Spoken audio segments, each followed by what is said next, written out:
Hello everybody and welcome to the Wooden Sheep Gaming Podcast. We've got so much news to talk about today. A lot of stuff has happened in the industry, and we've got just new upcoming games to talk about, stuff we've been playing, and we don't have a fourth person holding us back today. Instead, we've got this mystery man. But with us in actual person today, we've got Thomi, the thinker. We've got Simi. I would say that. Thomi the thinker. We've got Simi the serene, and mystery man, we'll find out who it is in a bit. And we've got me, MrWoodenSheep, the maniacal. We've got some alliteration going on here. So we're also coming to you live. Hopefully nothing explodes like it has the last two times I tried. We'll see how it goes. But yeah, should be fun, I think, if we do it live. All right. So I advertised we've got so much stuff, so we should actually start with the biggest news story we've got so far.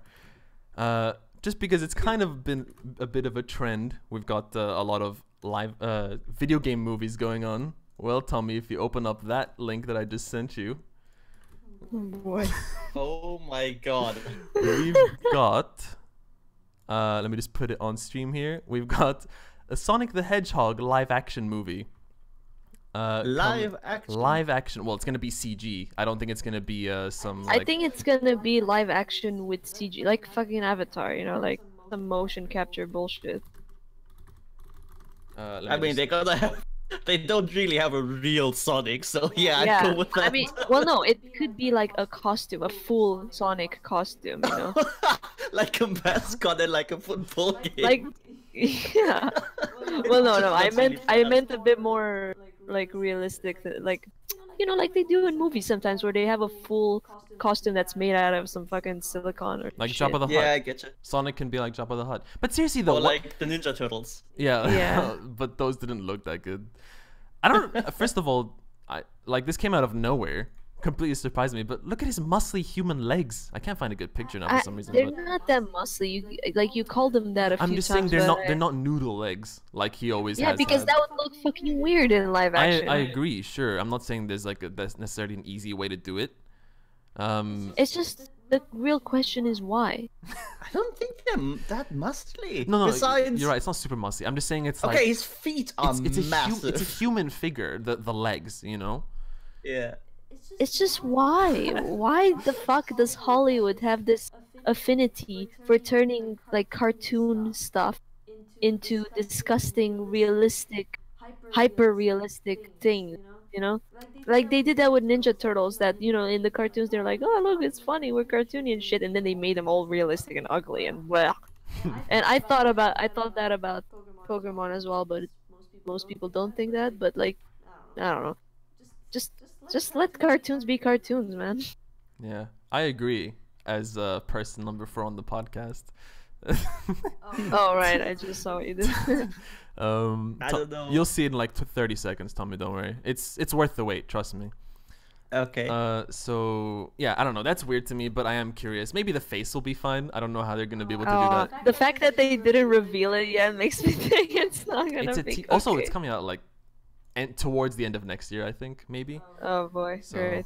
A lot of waiting. But I like how it's made by the people who made Fast and Furious. Like, yeah. That's fitting, right? Because he goes fast, right? So we can make that movie. And he's furious. Yeah, speaking of Sonic, Tumblr's removing porn? What the fuck? Yeah, that's a bit, like, you know, it's like saying, oh, you know what, Facebook, no more photos. I mean, Tumblr wasn't made. No, Tumblr was not made for porn, but that's what it became. Yeah. It's like saying no more Let's Plays on YouTube, kind of. Yeah, it's like that. It's like Yeah. I mean, in the end, they can do whatever the hell they want. But I Yeah, know, obviously. but it's like they keep bragging like, "Oh, we're so open and totally acceptable of everything." Oh, but now you can't do porn, but we're still totally open and accepting of everything. And it's like, well, stop saying that in your fucking announcement where you're saying that you're not so fucking accepting of everything. they just And the thing is, I think they're just shooting themselves in the foot like so hard. Even look, I Yeah. don't think I've ever been on Tumblr ever, but I know I know for a fact that there's a lot of porn on there, and there's a lot of people that just go on Tumblr just for the Yeah, porn. absolutely. So like cutting those people out completely, maybe they just shot themselves not just in the foot but in the head. In the human-shaped foot, not the hedgehog-shaped Yes. foot. All right, this is a gaming podcast though, so I do want. We have so much to talk about. I keep saying that, but it's true. I've got a huge list, and I think Tommy does as well. One Yeah. huge thing that came out. I mean, the Game Awards happened recently. We gave our funny predictions, and I was pretty much right, by the way. Except Red Dead did not win Game of the Year, which did surprise me. It was God of War instead. Yoku's Island didn't win the prize that I was hoping for, unfortunately. Also, they did some awards before. Did you watch it, Tommy? The I Game didn't Awards? watch anything yet. I really need to though. There was like a, okay, well, we'll talk about it a little bit today, like some of the games they announced and stuff there. Yeah, that's okay. But yeah, there's like a countdown on the stream. It's like, all right, the awards are starting in 30 minutes. But here's the first award. We're gonna give it away to, oh wow, Dead Cells. Congratulations. It's like, what's the countdown for then? I don't understand. And so they gave away an award to, I think, the Monster Hunter devs and Dead Cells all before the awards show started. It was really weird. Okay. it's like, here's the countdown to the stuff that everyone cares about. But it and wasn't even that. Like, there was still loads of, I don't know, it was really weird. I don't know. But it was actually okay for the most part. Like, I think they did a good job at showcasing, like, trying to represent indie games and stuff. Although there was a judge panel, so it wasn't completely public votes. So I don't understand what the point of putting the public votes on was. Like, for example, for the student game, nobody's played those games. They're like unknown student games. So why even open that up to the public? It was so strange to me. And to just for their own Wait, panel could to the vote the winners. Could the public vote on that? Yeah, I voted. I voted on all of them.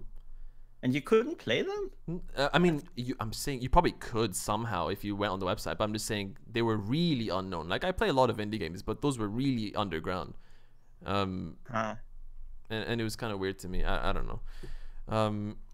But yeah, a lot of interesting stuff came out of that. And one of the most interesting things I think that happened last week was Epic announcing their store, which is really going to probably compete with Steam for the first time in a long time.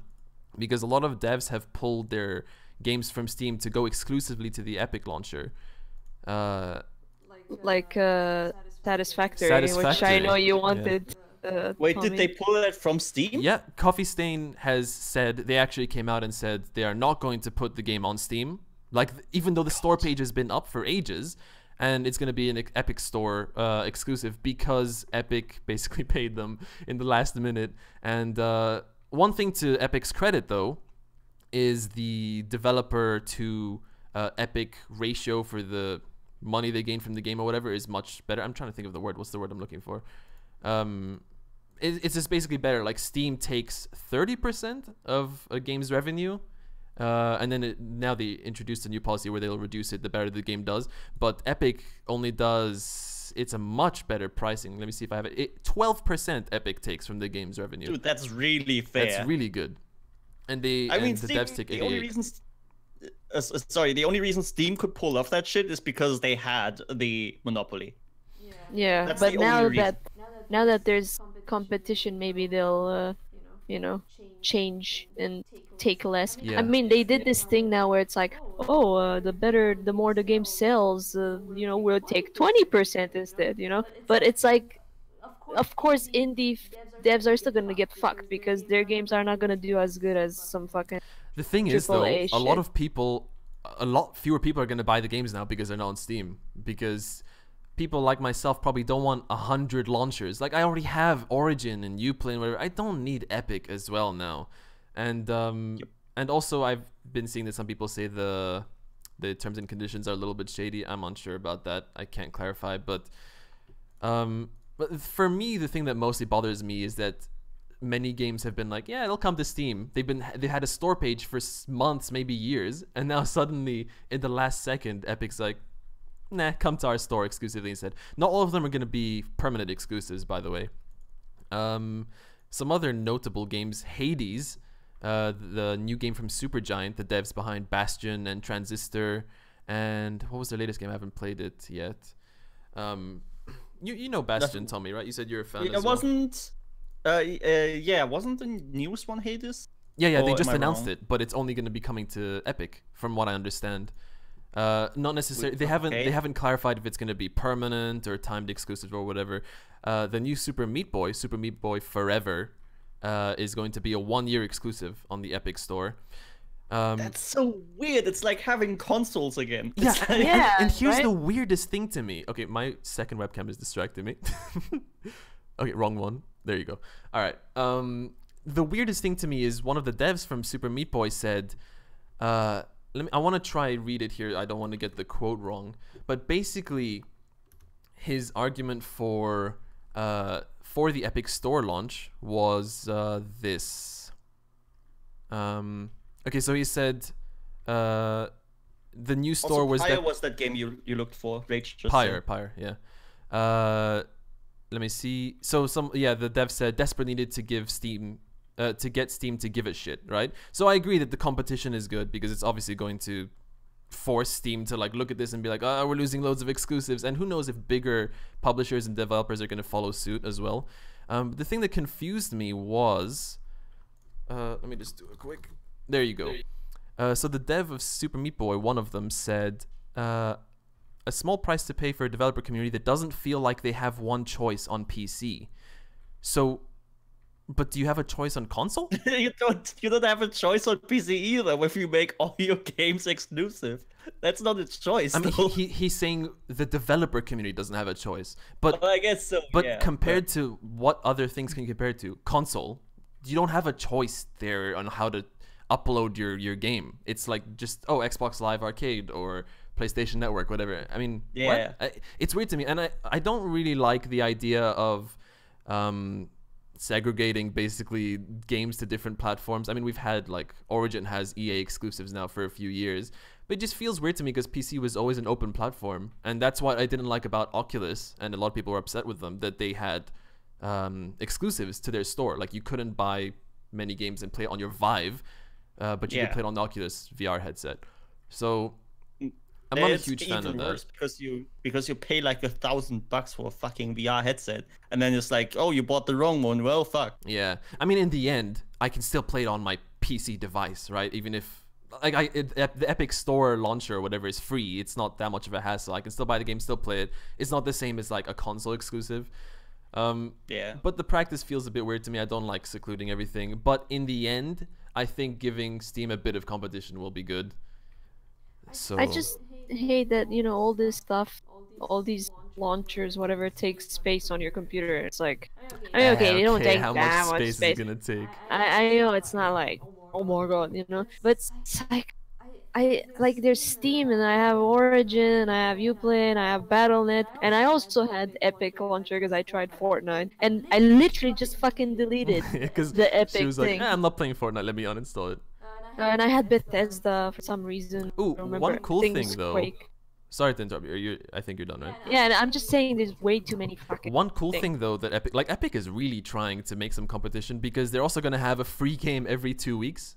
They just had Conan Exiles for free. They're gonna have Subnautica soon, and then Super Meat Boy is next, the original. But they're trying their best, and I mean, yeah, I've got mixed feelings about it, but I think in the end, competition will be good to make Steam like kind of change its policies a little bit. Oh, we've got 2 viewers. Hello, guys. That's cool. Yeah, live is gonna be interesting. I think. Hopefully, it's going well so far. Looks good to me. All right. Like I think that's a really good thing. I don't know how they do that. Like, how do you just give away games for free all the time? Like they just basically every have to 2 pay weeks. Fuckload of they pay the devs well, and they just hope that I guess attracting those people to the launcher will make them money in the end. I mean, dude, it's like crazy that it's just one game that started all of this. It's fucking Fortnite. Yeah, of all things. Like there was nothing on the launcher to get to get the launcher for other than Fortnite. Although like, Shadow Complex was there. I don't know if you played Shadow Complex. It's like maybe I haven't, no, but it's like if you really think about it, Fortnite had like such a and you could argue it was like this kind of, oh, Fortnite is new Minecraft, but Minecraft didn't have such a huge impact. Like, it had a huge impact, sure, but not like that it spawned a new Steam, essentially. Yeah. It's ridiculous and crazy to me. And also Fortnite, I think we can thank for all the battle passes we're seeing in many games now. Like, Is that really a good thing, though? Yeah, well, thank, quote, I was just saying thank, quote unquote, yeah. I mean, Quake Champions is losing its microtransactions and loot boxes. Well, not microtransactions, probably. It's losing its loot box system in favor of a battle pass system. And Rocket League is doing that now, and PUBG copied Fortnite with that now as well. I don't like that. I really don't like either of those things, because like for Fortnite, I totally agree with it on Fortnite, because it's a fucking free-to-play game. Agree. Yeah, and if totally. you want to get some extra stuff, sure. But then there comes PUBG. It's like the company that accused Fortnite of literally stealing their shit all the time, and then comes PUBG and literally copies it, except that you already have to pay $30 for the base game. It's so dumb. It's so awful, yeah. And the battle pass was like 15, 20 euros, maybe even 30, probably not that high. And then you buy it, and then you don't even get all the content because you need to earn it. Like, make sure you play enough to earn it. It's a weird system. Yeah, Fortnite, I agree with you. It's free, so whatever, go for it. Yeah. Man, yeah, Fortnite has impacted the industry so much. They've got I like how Fortnite is basically just taking everything that PUBG does and changing it in some way. Like, PUBG recently in the last few months released like private servers, I believe, and you could do custom games and stuff in them, but you had to pay for the server, if I'm not incorrect. Yeah. And Fortnite comes out and announces like, oh yeah, you can do that, but you get one free island for free. Like, just you can just play around and share it with other people and stuff. And it looks pretty crazy, actually. Does Fortnite have vehicles now? I don't know. I don't play it, but I saw like a clip where somebody recreated 9/11. Oh, and, oh like, my god! Just drove, like, he got a plane and just drove through like all the towers people built. Planes? There's planes in the game? There was like, I definitely saw one plane just kind of just flew through it. Let me look that up real quick. Fortnite. But yeah, like, there seems to be, it's like Halo custom games all over again. Like, people are driving around in half ramps, like, for skateboarding and stuff with their vehicles, and it looks fun, man. But like, that's definitely playing, yeah. Yeah, that's weird. That's weird. Yeah, speaking of Battle Royale. In very unexpected news, Counter-Strike Global Offensive got a Battle Royale mode. Some people have been suspecting it because there were leaks in the last few years, but I don't know. I'm pretty sure I said it as a joke at some point to Thomi. I'm sure everyone's joked about it, but CSGO got Battle Royale. That's so weird to me.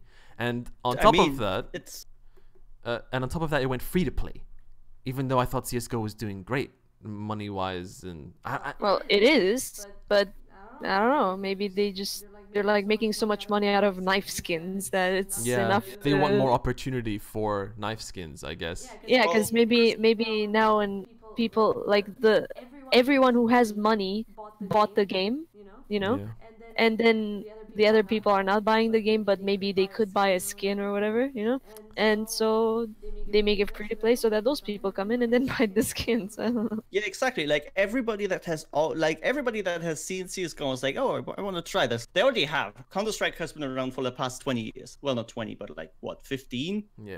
It's like really fucking old. And now they just want to get those extra people in. But the Battle Royale mode, people have been seeing that coming for the past 2 or so years. There's been leaks all over the place. Like, there's been game files you could, like, I think a year ago or so already, you could like spawn in a like medicine thing. That might have been from an operation, though, I'm not sure. But you could spawn in like the exact medicine thing that you have there now, this like shot thing.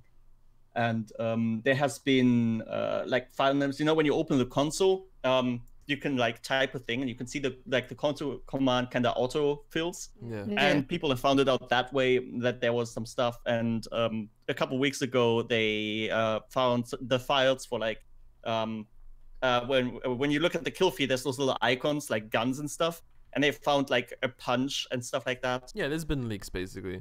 But the Battle Royale, it's actually... But for the past 2 years. Like, I know. It's seen it coming. Yeah. It's kind of interesting though. Like, I mean, it's more or less like what you expect, closing zone and all that stuff. But one of my favorite things, and I'm sure Tommy loves it too, is you can gather money when you walk around the battleground or whatever. And once you gather enough money, you can order with a drone a gun or ammo or upgrades and stuff like that. And after like 10-20 seconds, your drone, you just like hear It's like, a lot longer. you hear like a drone, and you can see it with Half-Life physics bringing your weapon to you, and you hear like the gun is like clanking, hitting all the environment, and the drone and stuff, just like you hear this metal banging, and it drops the pistol on top of you. But it's pretty interesting actually, because you can see like in the distance drones, and you see, oh, there's an enemy over there. Oh yeah, and you can shoot them down too. Yeah, you can shoot them down, and then like they drop this shit, you just pick it up, and that guy never gets his drone. Yeah. Oh damn, that's cool. It's pretty fun. It's actually quite fun. Like, it definitely wouldn't replace the. I like the core gameplay more for CS, the normal formula, but it's like a fun thing to play every now and again. And also they from the bomb objective, they actually kept that in the battleground, in the battle royale mode, where you put down the C4, beep beep beep, and it actually starts playing the music, and everyone in like, I don't know, a 50-meter radius will explode in like 20 seconds if you don't leave. There's some creative, like, funny stuff there. And there's like a hostage too, right? Yeah, it's just like a bonus you can extract if you want to get some money. But yeah, I'm enjoying that. They took everything that's CSGO and just put it into a battle royale. It's pretty great. I really like it. I think, didn't they say that Overwatch is gonna have the dev Battle said Royale? I think it was Jeff Kaplan, maybe. One of the lead designers said that they would like to. They just need to make it work. So I'm not surprised if we'll see it at some point. Maybe with teams, yeah, but how, like, you would have to pick very, very certain characters to succeed in a battle royale, or you just give everybody the same one. I mean, you say that, but like, there is a free-for-all deathmatch mode in Overwatch, which is equally as broken as you might feel, in my opinion. Yeah, I don't like it. Probably is, yeah. Like, okay, it's broken, but most of the times people pick characters that make sense, like McCree or whatever. Yeah. And I think it's fine, because it's like an arcade, like whatever. It's not funny. Competitive. It's just kind of like Because like at one time I was playing Mercy just for the lols, like lol, I'm gonna fucking go into free for all and shoot people as Mercy. It's funny, you know, like like it would be annoying if they restricted you to characters that made sense, like Kree or Soldier or whatever, you know. But the problem is that there are characters that are just fucking unfair, you know, like Moira and Pharah and shit like that. It's like, oh. Yeah, it works in a team environment, but if you strip the team, then those characters are like. I think it would be pretty funny though. Imagine just at the edge of the zone, you see a Reinhardt with his shield just sitting and slowly crawling in as the zone closes, and he's just blocking all the bullets. Yeah, I think as a melee character, you'd be screwed in a battle royale unless they made it close quarters. Like, you know, like it could be a big map, but with buildings and stuff, and buildings and shit, and like small corridors and stuff. Like maybe it's indoors. I don't know. Like. Yeah, like, because I doubt, like, Overwatch is not meant for fucking, like, open, like, PUBG, you know, like, open as, unless play Widowmaker, but other than that, nah, you know? Yeah, but that's also one thing that I really, just, like, on the side, that I really liked about the CSGO Battle Royale. It's what I expected Battle Royales to be, like, 3 years ago, when they just announced, like, oh my god, this Battle Royale, I've never played one, or what I thought would H1Z1 and stuff like that would be. Where like you drop and you literally have nothing, you like scramble together and then you get a shitty fucking pistol. Like the CSGO ones are only like 10 minutes long, but for the first like 3 minutes, it's pretty rare that you find a halfway decent gun. And then you run around with a pistol where you can't even like two-shot somebody sometimes, unless you hit headshots. And then you run around with like that pistol with 6 bullets in it. Sometimes you get like 12. But and even if you get an SMG, you don't even get a full magazine. So yeah, it's much less about randomness, right? Like, it's a lot more about skill, in my opinion, compared to PUBG, where you drop and get a machine gun, someone else finds nothing, you know? Yeah, and you can see where everybody drops too. Granted, the map is fucking tiny, so you can be there, and like if a guy is like landing quote unquote far away from you, he's at you like in like 30 seconds. But you can see the airdrops are like very public, so you can go and like, it's not like, oh, I've seen the airdrop and this guy didn't. No, everybody can see it. And by the way, I did find an AWP and an airdrop the other day. Okay, but yeah, those airdrops are pretty rare, and everyone sees them, and it's but like even you have then, to fight for it. It's not good. it's not that good. I thought it would be like insane, but if you hit a body shot with an AWP that is like 106, I think, or 110 damage on most like short, medium distances, but you have 120 HP, so it's not even one shot. Yeah. Like, yeah, it's weird. I think it's interesting. I think they're like keeping the genre interesting. My theory, yeah, it's different because like all the HUD is so digital and hexagony and stuff. I joked with Tommy like, what if it's an aperture test set in the Portal universe, and all these people are just like being I don't know, maybe it's some virtual reality thing or something. People I'm pretty sure I fucking made that joke first, but okay. Incorrect. But Very correct.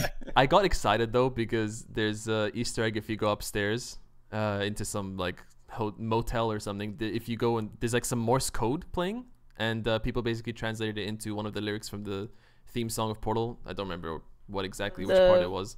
This was a triumph or something like that, and people were like, "Oh, maybe it's an ARG for a new Portal or something," which would have been amazing. But Valve confirmed it as just an Easter egg, so that sucks. But just a new Portal.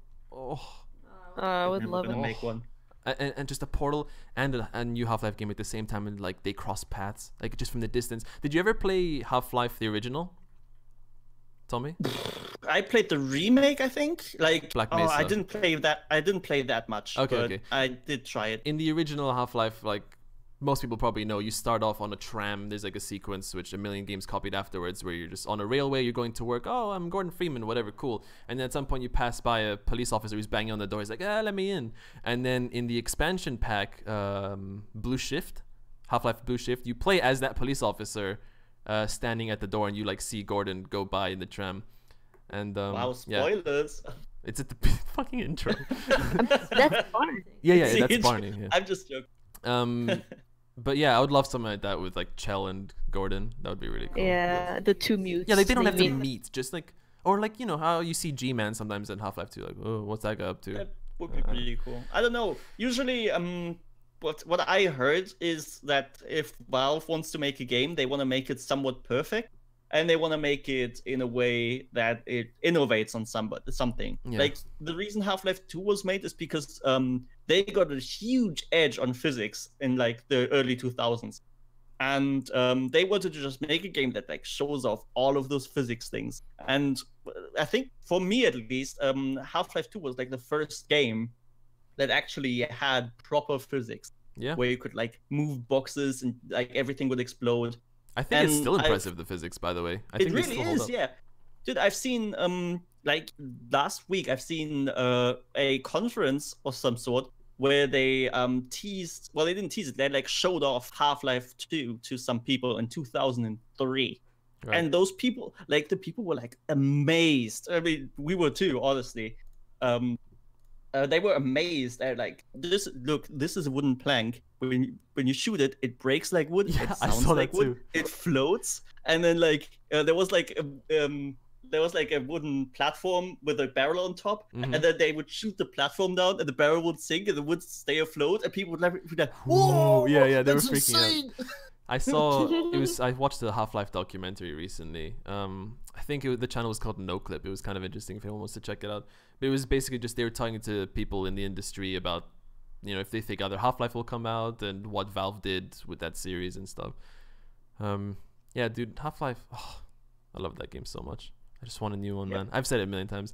All right. Can I go back to Battle Royale real quick? Just I wanted to say earlier, because you were talking about how fair or whatever, how random it is, like in PUBG and CSGO, whatever. I prefer Darwin Project because it's like there's no, like, everyone spawns with the exact same weapons. There's no bullshit. There's no, oh look, I found the fucking SMG. There's a little bit of RNG with like a chest here and there, which might give you something, but it's nothing super game changing. Yeah, if you're better at aiming, you will kill the other person. Yeah, everyone starts with the axe and bow and arrow, and everyone starts with the same amount of arrows, more or less. Yeah. You know, unless you choose perks or whatever. Yeah, and I think that's the better version of Battle Royale. I mean, I love the randomness as well, but it's just not as competitive. But I enjoy, you know, the enemy in PUBG gets a assault rifle and I get a shotgun and I'm at a huge disadvantage, but then I can maybe come out on top and it makes you feel cool. I think there's a place for that, but just I get you. Yeah. It's a little bit grab from like a later topic, but I played a little bit of Ring of Elysium, like a couple hours, and that has a similar system where essentially when you first off you start on a map, it's similar to like the CSGO Battle Royale. You can see where everybody is landing, and then you can select where you land just on a way like more accurate scale. Like you click on a tiny, it's like, I don't know, 200 by 200 squares or something, and you just pick wherever you want to go. And then you like start exactly there without dropping from a plane or anything. And you can select different classes in that game. So you can select a like glider, but then you can't carry as much. Like you don't have backpacks or anything. You can't carry as much. And you start with like, I think a Glock or something, like a pretty shitty pistol. But you have a glider, so you can just go on top of like a mountain and literally fly across the entire map. Like you have insane range with that glider, and it's really fast too. It's like, it's basically PUBG, but you have the glider, and then it's in snow. You just so everybody realizes. And it's in snow, yes, but you don't see, like, you don't have footprints like following you. Okay. And then you can select the snowboard, which well, it works really well downhill, obviously, but you can't really use it. Like, it makes you a bit faster if you're going straight, but it's not like fantastic. It but sounds you just get kind of fun, like more Yeah, fun and useful. Didn't Darwin Project add gliders as well? Yeah, they added it at some point. Yeah, I did not know that. Yeah. But yeah, the and for the snowboard you can carry more stuff. But well, yeah, it's just like a good medium, and the snowboarding is really fun. And the third one is you have like a grappling hook, and you can use like zip lines essentially to get from place to place. And you can shoot, like, you can't shoot during the zip lining, but you can shoot from your glider, which is insane. Like you're like way above a car, you're just flying over a car, shooting down with the MP5. Like, it's really good. Yeah, it seems pretty fun. It is a really, it's literally PUBG. It's like almost the exact it's same by game. Tencent, which I believe make the PUBG mobile app. They make the publish PUBG it mobile. or something. Wait, Yeah. sorry. You were saying glider, and for some reason I was thinking of like the fucking flying squirrel suit, and I was like, how the fuck do you shoot while you? No, it's like a wing glider. Yeah. It's just I was thinking of someone with that suit, and just where the fuck? How do they shoot? You know, that'd be funny. I think maybe they added that in Darwin Project. Maybe I feel like they added I think it's a glider, like Far Cry style. You just hold it up. Maybe Really? we haven't played since then though, so. Just I don't know why I have a vague memory of seeing the flying I don't know. suit. You just hang on it, and then you can shoot down with one hand. Yeah. Maybe you're thinking of Just Cause 4, Simi, and that's why, because You mean just cause? just cause.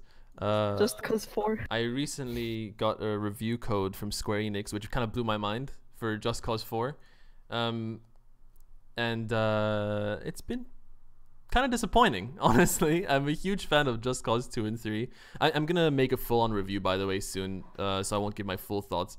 But first of all, the game looks kind of garbage. Wow. There's some weird artifacting in the graphics, and everyone's mentioned it. Like, you launch the game, and it's your first opinion on the game, and I normally don't care about graphics, but it was like really underwhelming because Just Cause 3 is gorgeous, honestly, and yeah, it was weird, and they implemented all these weird, like, you know, the Tommy, you know the shitty mini game in For Honor's main menu that nobody cares about? Oh yeah. Well, that's a main part of the game in Just Cause 4. For some reason, you deploy troops and stuff. But yeah, I'm gonna make a full review for that soon. I do like, though, one positive thing, they give you a lot more new toys to play around with, and it's actually really fun, and like in the Just Cause, like you expect that from Just Cause, and I think that's really cool. Yeah, I've seen some stuff where like some guy is like, oh, I'm just gonna call an airdrop, and then it drops like a massive container, and then you think, oh, what's in this massive container? And then it's like it's a fucking ship. There's like a huge battle cruiser coming out of that. Yeah, Just like, Cause 3 had stuff like that as well. please. It was great. Yeah, so that's been cool. Wow, thanks for watching, guys, by the way. I didn't expect this many viewers. It's pretty cool. How many? Well, 5 was our peak at the moment. I didn't expect more than that. I'm happy with that, honestly. That's great. I saw 7. 7? Wow. Well, thanks, guys. Wow. All right. Oh, something I've been playing. Oh my god. So I recently started playing what's it called? Insurgency Sandstorm. Because I had to do a review for that.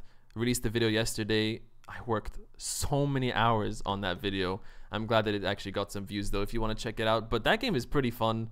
To give you my quick thoughts, super realistic, kind of like Rising Storm, Red Orchestra, if you've played those. Like everything feels very real and meaty. Your magazines, like if you shoot half of the magazine and you reload with a normal reload, it'll stay in your rotation. It might come back later on. Or you can do quick reloads. It's just cool. It's one of the most realistic shooters probably I've played in a long time. But it's fun. Can you see how much ammo you have left in your mag? Yeah, you can check your ammo if you hold the reload button. You can. Yeah, check. that's what I was thinking. Like the old Red Orchestras. Yeah. It's a really fun game though. I've been having fun with that. I never played the original, but I heard good things. Yeah. Ooh, something that surprised me. Actually, I wanted to go quickly through the list of games that were announced in the Game Awards, because there was a lot of interesting stuff. Let's just put this here. Okay, so there was Marvel Ultimate Alliance 3. Personally, don't care that much. Kind of burnt out on Marvel a little bit, but I'm sure a lot of people will care. Also, Marvel Ultimate Alliance was a pretty decently big name back in the day.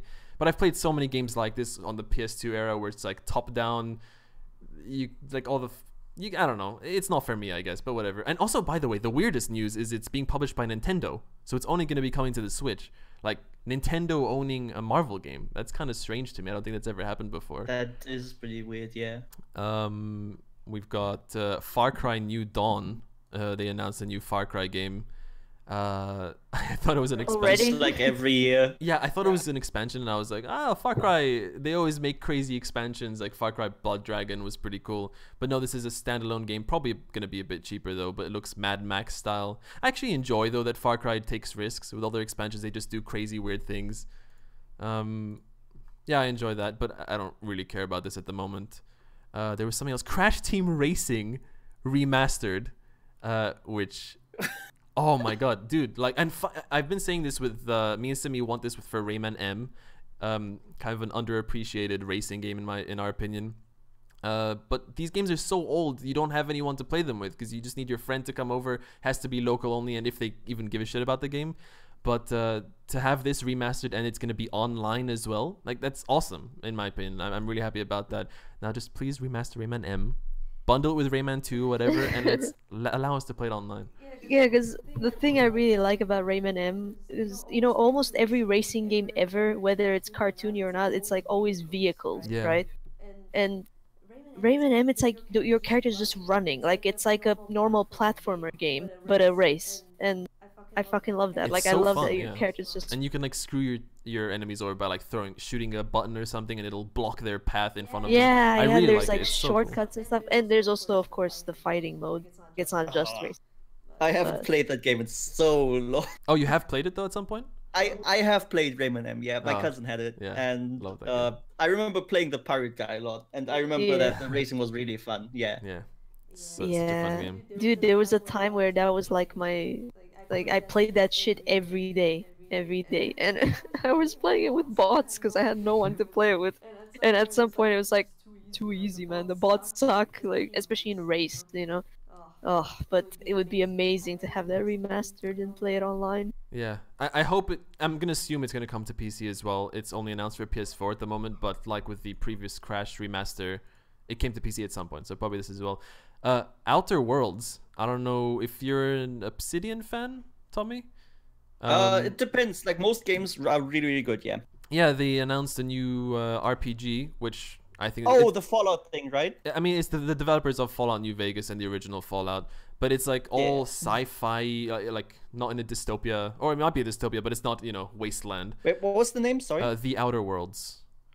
I mean, it looks like. It looks like Fallout. Yeah, there's a little bit of wastelandy stuff, but you can see it's more sci-fi, high tech kind of. There's grass. It looks cool. There's grass. There's grass. It looks funny. That's the innovation. It looks funny and colorful, and Obsidian is pretty talented. So I mean, Fallout is sci-fi. Sure, you get what I mean, though, right? You see the difference, is what I'm saying. Like, it's a little bit more. Not everything is completely destroyed and wrecked. Like sci-fi, Fallout was about leftover technology. This is like we're in this now. Let's see. PUBG's new winter map, whatever, it's a map, don't really care.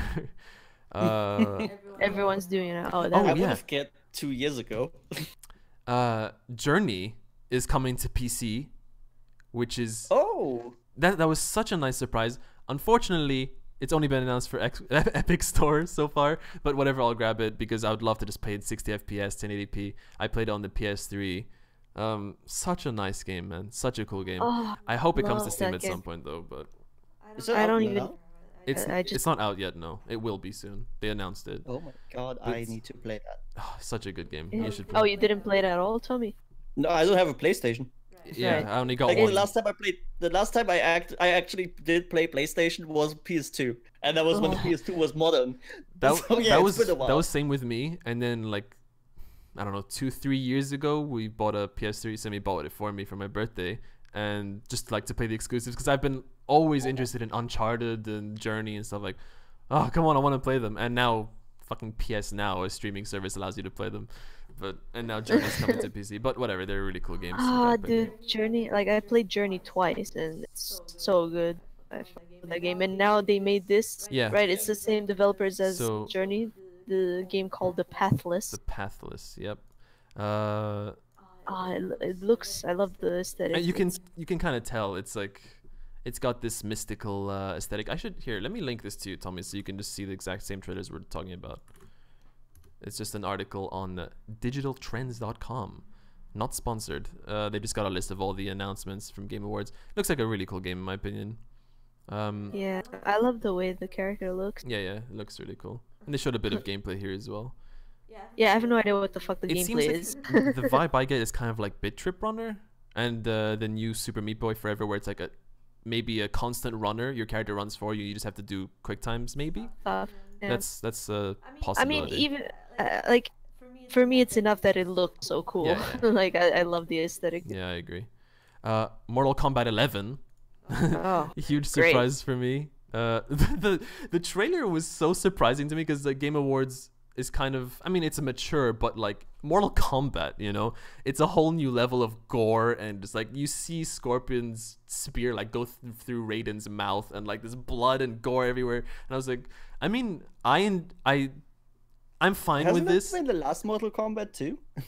Yeah, no, I'm just saying the fact that they showed this at a huge event, like not everyone wants to see this gore, you know, it's pretty extreme. Holy shit, that is pretty extreme. like, I'm watching it right now. Yeah. I mean, I could probably show it, right? Yeah, I'm gonna probably play it on my channel. Yeah, like it's gore, like whatever. But not everyone wants to see it, and the fact that they showed it at this huge thing was funny to me, I guess. Not necessarily like I don't think it's bad, but it was just surprising. Oh It looks. man, Mortal Kombat is like the worst, the best worst, or worst best, whatever you want to say, like with gore and stuff. Like Yeah, like it makes me so I uncomfortable mean, sometimes. when I play it, it's like, oh shit, you know, like when you're playing with your friends, like, oh, I put my knives inside your eye sockets, but also at the same time, I'm like, oh my god, like some of the fatalities in Mortal Kombat X are so creative and disgusting. Yeah, like someone has to come up with that shit. They're right? fun, but they're also nasty. Like Like if it's satisfying, yeah, dude. Like the stuff that you do in Yakuza is like it's really fucking brutal and Yeah. it's really satisfying, but it's also really really fun. That's why I played that game for so long. yeah, But like some like, there's like one execution. There's like a billion of them. There's like one execution where you just like you get a guy and then you like kind of bend him backwards and then you pour salt into his eyes. oh man, Oh. that's also kind of funny as well, a little Yeah, bit. it is Yeah. really funny. Yeah, I like because you that. don't really expect that shit. Like it's Yeah. you have stuff like that all the time. I mean, yeah, Mortal Kombat also has some funny fatalities. Yeah, like the one where Melina just sucks in the other person and spits like out the She, like- bones and shit. Yeah, like they become like paper, and she just their whole body, and it's just that's kind of funny. And there's also another one Like, with Cassie yeah. Cage with bubble gum. It's like, yeah, they're funny. Yeah, like oh, it's fucking disgusting, but also funny. And then there's babality, like what they just turn into babies Yep, or something. You defeat them by turning them into babies. Wait, That's did it. you mention Ashen at all? by the way? No, I was actually going to. Okay. Ashen. Let me go. Here it is. Let's play it. Looks interesting. Epic. It also has a Steam store page, but at the moment it's only on Epic. It looks. I know people hate the comparison, but it looks a lot like Dark Souls. It does, and yeah. it's co-op. I think they just now, 4 days after the release, have gotten co-op working. Maybe. I don't know too much about the game, but I like the aesthetic. That looks like fucking fun. Yeah. Holy It looks shit, I pretty play cool. This. Yeah. But I'm gonna check reviews and stuff first because it's €40 or $40, kind of like it's up there. So I want to check it out. But yeah, it does look fun. Yeah, I need to do more research on if I want to buy anything on the Epic launcher or not. Journey, definitely. Journey, yeah, is also. I mean, I'm kind of hoping it will be one of the games that goes free since like old, you know. I don't think it will. Yeah, they're announcing it on the store now. It's not gonna be free, I think. Psychonauts 2, we finally got like a official first trailer for it. I didn't watch it because I love the first Psychonauts, and I actually kind of wanted to stay completely spoiler free. But it's Psychonauts. Like if you played the first one, you'll get it. It looks like they're made of clay. Yeah, right? it's such. I'm planning to probably let's play Psychonauts 1 because I don't remember it that much, but I did love it, and I think that'll be a lot of fun to do on the channel. Rage 2, kind of looking generic, even though it looks less generic than the first one. I really enjoyed Rage 1, certain aspects of it anyway. There's something about it, I don't know. And I asked my friend Rage, who also agreed with me. It looks cool and fun, and it's a lot more colorful than the first Rage, but there's just something about it that also looks a bit meh, I guess. Anthem was also kind of like that though, but we'll see. Joker from Persona is coming to Super Smash Bros. I don't play Smash Bros, but I'm sure that's huge news. Or Persona. They both look great. They both look great. He looks cool. Yeah, and I've heard a lot of cool things about Persona. I think that's all the announcements, so at least on this article. But that's pretty much everything I wanted to talk about from Game Awards. Another game announcement, not from the Game Awards. Katamari is on Steam right now. What the fuck? Right? Wait, Katamari Damacy? Damacy, yeah. It's a remaster, and they remastered it on Switch and put it on Steam. Like, what? Awesome! How do you spell that? With K? Katamari, yeah, with a K. Man, I loved Katamari when I played it. It's such a weird game. I love those games. It's so Japanese. Like that's a compliment, a complete compliment. I was about to say that, yeah. Yeah. Let me see. Katamari Damacy Reroll is what it's called. But that surprised me. I'm so happy to see. I said this in the last few episodes. I'm so happy to see Japanese devs finally bringing games to PC because they have such creative stuff sometimes, and we haven't had enough of them. Yeah, there it is. God, that King guy. I love him. He's so. I've why really do they have the head? Sorry. Yeah, go on. No, you go on. No, I'm just saying, like, why do they have their heads like rolled up carpets? I mean, I like it, it's creative, but it's also like, how do you come up with this? Yeah. Oh, it's a carpet. I don't know. I'm just saying that's how I see it. Maybe it's not meant to be that. I mean, there's a guy that literally has a carpet as his head on the third picture on the Steam store. Yeah, the king, right? Yeah, I The guy don't with the fucking crown. know. I've never played it. Oops. I mean, he has a fucking crown. He's the king, right? Yeah, I guess so. But yeah, I totally agree with the Japanese stuff. Like I've never really gotten to play Japanese games because, well, yeah, they're mostly released in Japan, and a lot of the games are what are they called? Like these turn-based JRPGs, essentially. And that is just not my genre. I just don't like that much. But I like a lot of the Japanese culture and stuff, and I really came to appreciate that with Yakuza without railing on that for too long. But Yeah. Yakuza is incredibly Japanese, and like a lot of the humor is really, really fun. Like a very sexual game. It's just like That's just how it is. So that's just how it is. There's Japanese sexual jokes and stuff like that. And it's I had so many good laughs with that game. Yeah. But maybe the Epic launch is gonna shake that up a little bit and bring more exclusives that used to be exclusive. And Epic's like, oh yeah, we have all the money in the world. Let's make it on PC. Like Journey, I'm so happy about Journey. We'll see if there's more stuff. Next, we're gonna have so Super Mario on Epic. I don't know. Doubt it. Just so I don't misquote Rage, he's corrected me in the chat and said Rage 2 looks less generic than Anthem, at least. So, yeah. But we'll see. I'm curious about Anthem. I'm gonna try it in the open alpha that they've announced, and Rage as well. It might be fun, but I don't know. I didn't really. It didn't Which one click is with me. Anthem? Anthem is the new BioWare game. It looks like Destiny by EA, basically, but in third person and. Right. So it's sci-fi again. Yeah. But not Mass Effect. Yeah, just like Destiny. It's like it's not Halo, but it's kind of Halo. This is the same. Oh, somebody like last week, somebody with closed alpha access broke their NDA and streamed the game on Twitch in front of a couple thousand people, and then not only got like banned on Twitch, but also got banned on Origin and lost all their games. Ooh, Oh, damn, that sucks. damn. Yep, You know, every game I got access to the closed alpha, and I was trying constantly, like, if I play this, do not talk about it. Do not talk about it. In the end, I Yeah. didn't play it because I didn't feel like doing it alone, so I'll just do it with the open alpha. But yeah, that's scary stuff, man. Something. Oh, I mean, we've been playing a lot of Monster Hunter.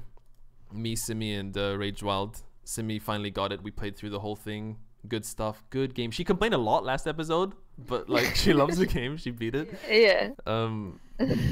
But they recently announced. Okay, let me paint the picture because it was kind of weird. Like you go on the YouTube channel. Oh, the Monster Hunter devs are streaming an announcement. There's gonna be some huge stuff, right? And it's some guy sitting. He's pretty serious, and it's just being translated wherever he's speaking Japanese. And he announces, "Oh, the monster Nergigante is now arch-tempered. Wow!" And basically, all that means is they like they just recode a few numbers, and the monster is kind of harder. Sometimes they'll give them like an extra attack or something, but it's like, I mean, you didn't need to make a live stream announcement for this, and they did it for another monster as well. Whatever. Okay, you get a few extra things with the second monster they announced. Okay, cool, whatever. But they announced an expansion pack called Iceborne, I think is the name. Something like that, yeah. Which basically teased like a whole new island, and there's gonna be probably new monsters, new weapons, stuff like that. But it's coming out to the end of next year, so that sucks. Why do people I hate when like companies tease me like that? Like BioShock Infinite, I waited like 3 or 4 years for it. So painful. But yeah, I'm really excited. I hope like a full-on expansion pack for Monster Hunter sounds like it's gonna be super interesting. They also announced one of the weirdest things. You told me, I don't know if you saw it. But for some reason, Geralt of Rivia is in the world of Monster Hunter now, and you get to quest with him and fight some monsters in this new collaboration. They put him everywhere. Yeah, like he got in Soul Calibur. Witcher is the best game with the burger. Sorry, look, I don't like Witcher. I love Witcher 3, and I loved Witcher 2. Witcher 1 was okay, but it's such a weird collaboration. What? It is. I mean, like they fight monsters. Yeah, sure. Sort yeah, of, like yeah. it is fitting, but it's like, I don't know. It's really weird to me. Like it seems. Dude, like, it's not weirder than Powerpuff Girls and Gorillas, okay? dude, and it's not weirder than Rabbids What? with Mario. Wait, you don't know this, I mean, Tommy? it's not weirder than Pac-Man in in Brawl.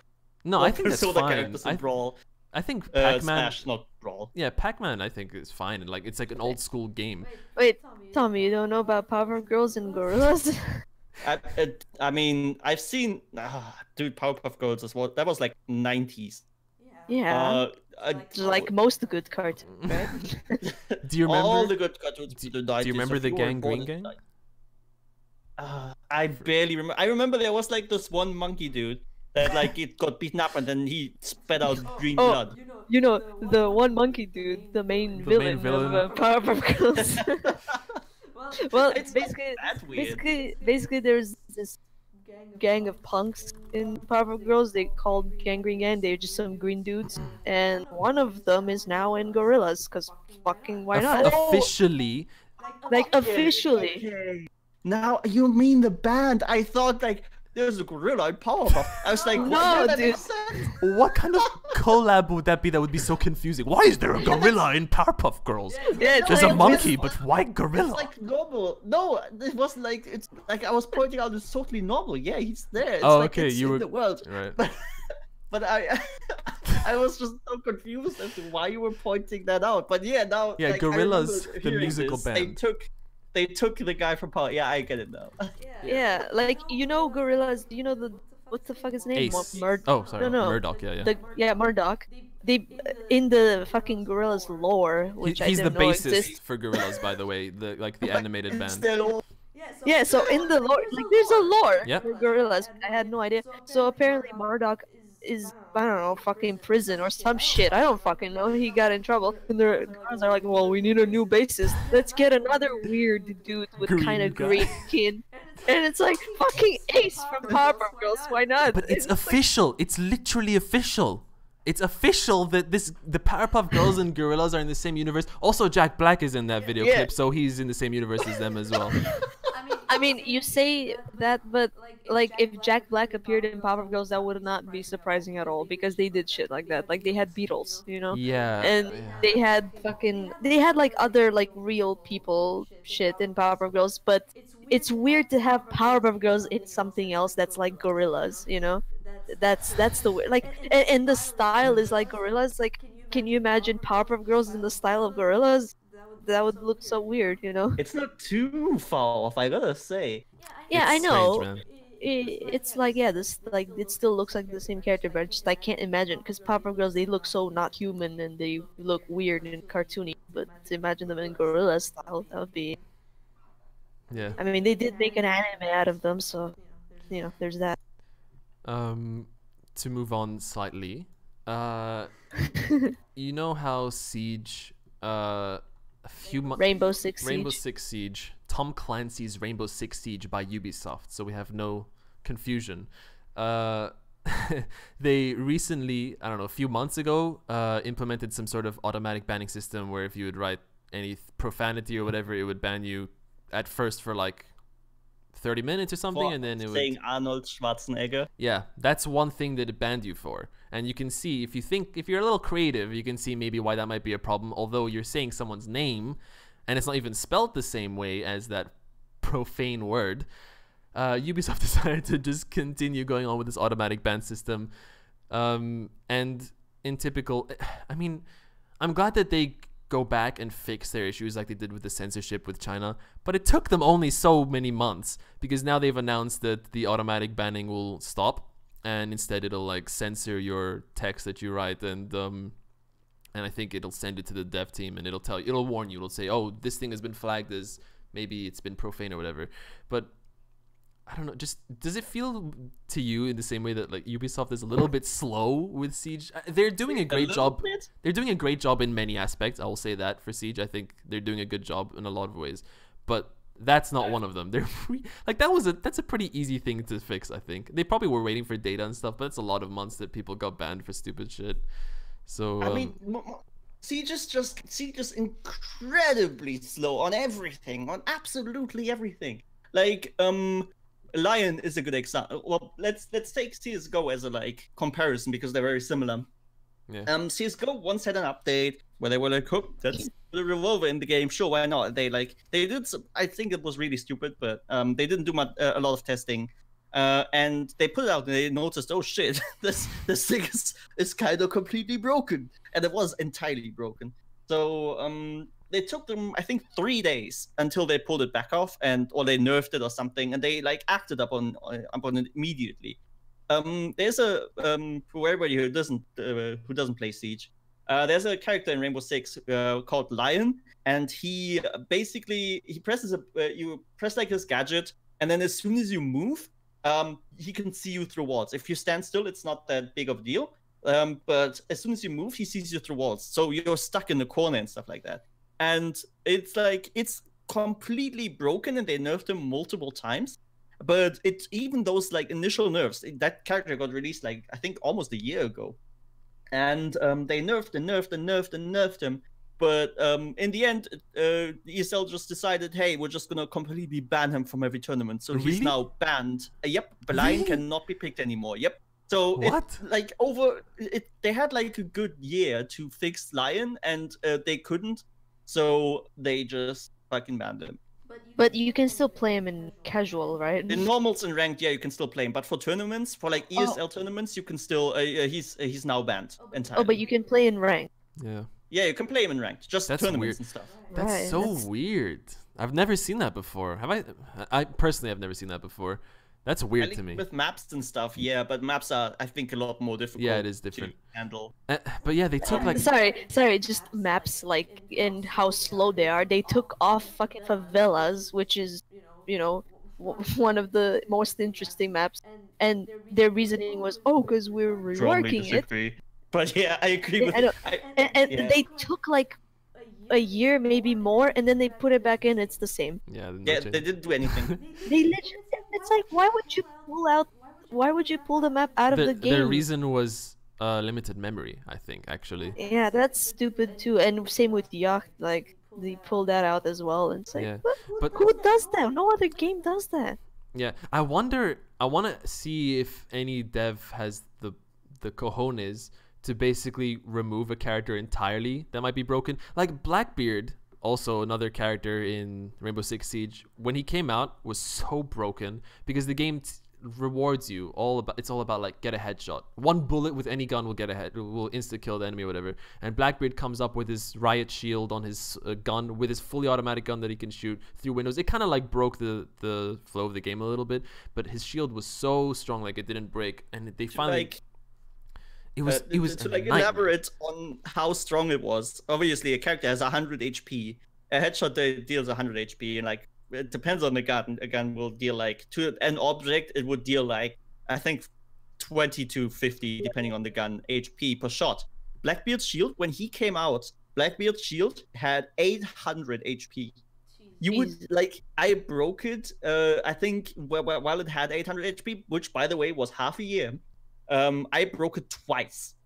And that was he also has 2 shields. Well, now he has 2 yeah, shields. now Back then, he only had 1. Yeah. And now he okay. has like 2 shields that have, I think, 80 HP each. They're like relatively weak now. Like you break them instantly, but they still protect you from a headshot. Yeah, but yeah, he was honestly kind of like the boss fight. Like if you kill him, it's like, oh, okay, we can relax now. If there's a Blackbeard in a window, on a window in a room, you're not going into the room ever. Man. Period. Yeah, it was awful. But yeah, I wonder if it would ever get to the point where you just remove a character, like because they nerfed him to the point of uselessness. Not completely useless now. He's kind of okay. But like Overwatch has completely reworked Symmetra twice. Yeah, I just wonder if we'll ever see a dev team like entirely change a character because it's broken. Like Tachanka. Do you think they'll ever, either if they can't reach a solution, will they just change his gadget entirely? I don't think they will. Yeah, I agree. It's too late. I agree. He just stays as a joke character. Yeah, he's like the meme now. If they rework Tachanka, people are gonna be fucking Oh my mad. god, I didn't even think about that. Yeah. It's just crazy. they just like Tachanka is a separate case just because he's such a big meme. But even if you rework stuff like Blackbeard, people get really mad, and I can kind of sort of see it. But I feel like it's necessary, or like they just have to think more about what shit they put in the game. Hell, let's put wall hacks into the game. Let's put a guy with a shield that protects his head in the game. Like I don't think there has been too much thought going into this. I think we're just reaching a point where there's only so many ideas they can come up with, and then when they get to like, they're now starting to break the game's balance a little bit. I feel the same with Overwatch. Like, well, they have from the get-go, yeah. Yeah, like I don't know, the initial balance that you had with the characters was really good because that's how you develop the entire game with in mind. And then you implement other stuff. Obviously, you think about all the other characters and the counters and stuff like that. But I feel like in both those games, we're reaching a point where it's like you make other old characters useless, or because these like the new Siege operator that just does Bandit's job but better. Yep. Dude, I don't think Overwatch is that. I think Overwatch is still perfectly balanced. You think so? Yeah, dude. Who's like for a long time it was Symmetra that was like, what the fuck is this? Symmetra. You know? Yeah, they fixed like it a bit, though. because her fucking beam just locked onto people and she could jump around without aiming, do a fuck ton of damage. But now that shit's gone, you know. Yeah. And although we always complain about Mei, she's not that bad. See. She's pretty bad. I think she's pretty bad. But she's not. But anyway, yeah, whatever. I mean, but they have. Yeah, there's no fucking character that's like, oh my god, what the fuck, you know? I think there was until they fixed Symmetra, and but also Brigade is a bit annoying. Moira is quite strong, but whatever. Yeah, but they also heal less. They do damage, but they heal less. Regardless, my point is that I still think it like plays with the balance in a way that it's not as perfect as it used to be. That's. And also now there's so many shields in Overwatch, which also I think goes against the game. It's not as fun anymore because there's constant barriers that you can't break. You can't hit your enemies. It's less about there's less thought, because like if you just have one character with a shield, then fine, you bring the counter like Sombra or whatever to hack the shield down. But there's just so much now. I feel like it's really cluttered, and I feel the same with Siege as well. That like there's just the new operators break the synergies and the counters and the balances that the game had at some point. Okay, but in Overwatch they don't do this shit where it's like, here's a character that does exactly the same thing like this older character, but way better, making the old character completely useless, like they did with I this new think guy some in people would Bandit. argue Orisa was like that for Reinhardt at some But point. it's not. Yeah, but no, like it's not a moving barrier, and she does, and it's a smaller shield, and he also like he does a fuck ton of damage up close, like any charges, whatever. I don't know, whatever, yeah. It's not, but like Siege, the guy, I don't know his name, but he like puts way more electric things than Bandit, No, and they're small, and he can put them on the ceiling. Like, yeah. what the fuck is the point of bandits It's now? not even just. It's not even just that. The on Siege, it's like way more obvious that the stuff is way overtuned. Like every new character, there might actually be one or two, but most new characters, they all get like fully automatic SMGs or like really strong pistols as a sidearm. Their guns are really strong. They get like 3 different things they can do just because like they want to diminish all of the weaknesses, it seems. Like, oh, this character's not mobile, so we give him things that make him a little bit more mobile. And here's the side effect he has when he does this. And yeah, it's like, and then you compare it to Mute, who, well, you have a jammer, and until really recently, they just gave him the SMG-11 as well, which is also semi-automatic, a submachine gun, I mean. But before that, he like had a pistol and he had his jammers and like nothing else. He was just like very basic. And then you have stuff, and then you have stuff like well, Blackbeard peeking walls like that. I mean, Blackbeard is also a relatively special case, but Dokkaebi, for example, where like I think she had flashbangs, which were really good. You can call people up, you can hack phones. Like, that's 2 gadgets. They could have just spread that up in 2 operators. Yeah. All right. Well, let's not dwell too much on like too specifically like all the meta and stuff for the games. But yeah, I don't know. That's just my opinion. That I think when you meddle a little bit with the original balance, it starts going into dangerous territory. It can kind of kill the game for some people, including myself. I'm not saying like it's awful. I still enjoy Overwatch. I still enjoy Siege. I'm just saying it's a little bit, yeah. I mean, games change over time. And, yeah, sure. I think we looked at Pokemon cards. Sorry, real quick. Have you looked at Pokemon cards, you two, recently? Like the newer ones? No. Oh, they're still making Pokemon cards? Yeah, of course. Okay. There's like all new ones coming out all the time. And like the old Pokemon cards, I don't know if any of you remember, but the old Pokemon cards were like, this thing has 50 HP and can deal like 20 damage, and if you flip a coin, it deals 30, stuff like that. So it was like relatively low tuned.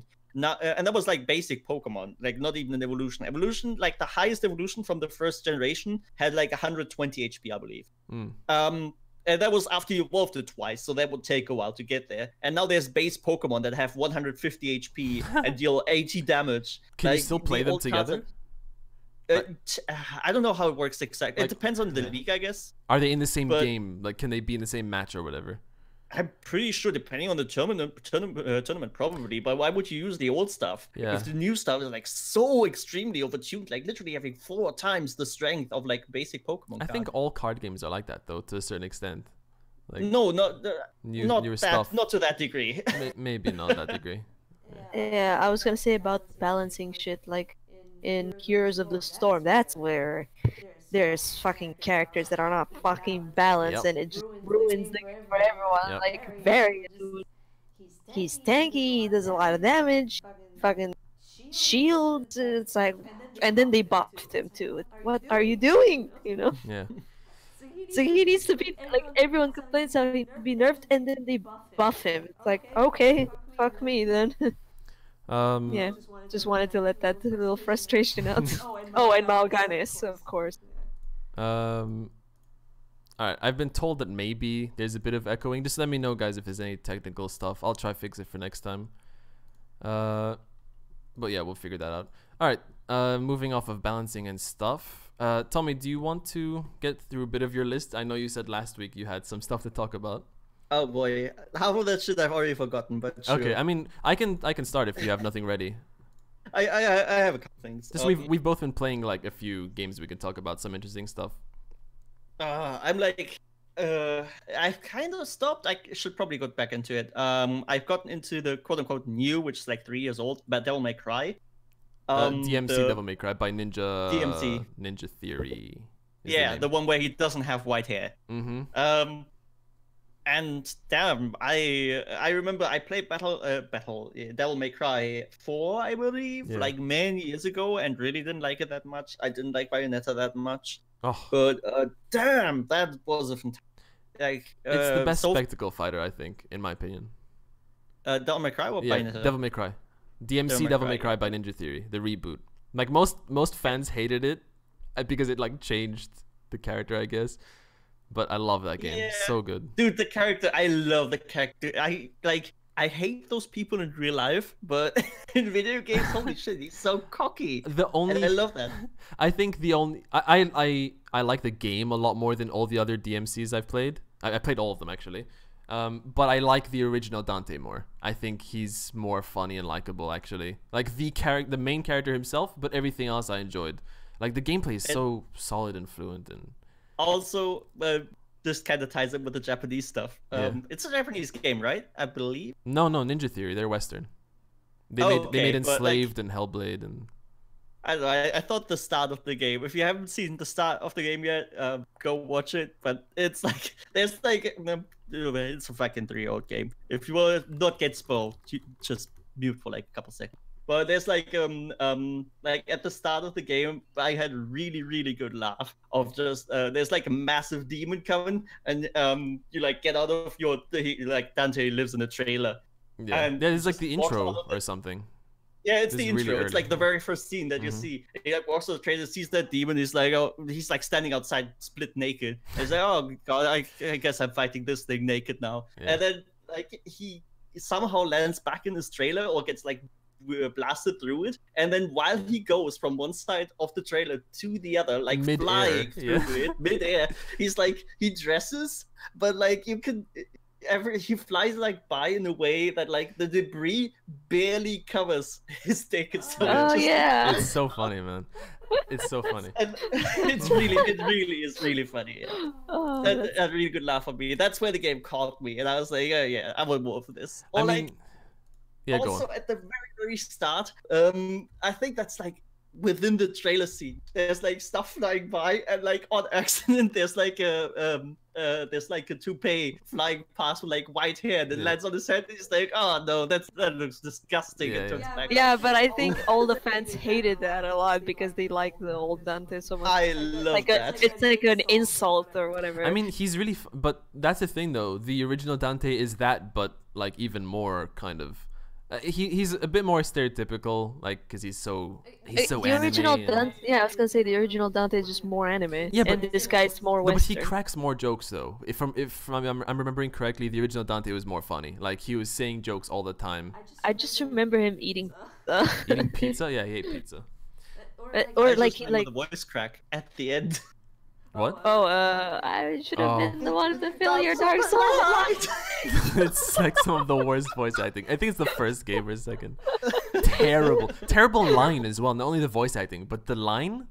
Yeah, it's too long for that emotion that he's doing. I should have been the one, like many words in such a short time. So bad. But it's not as bad.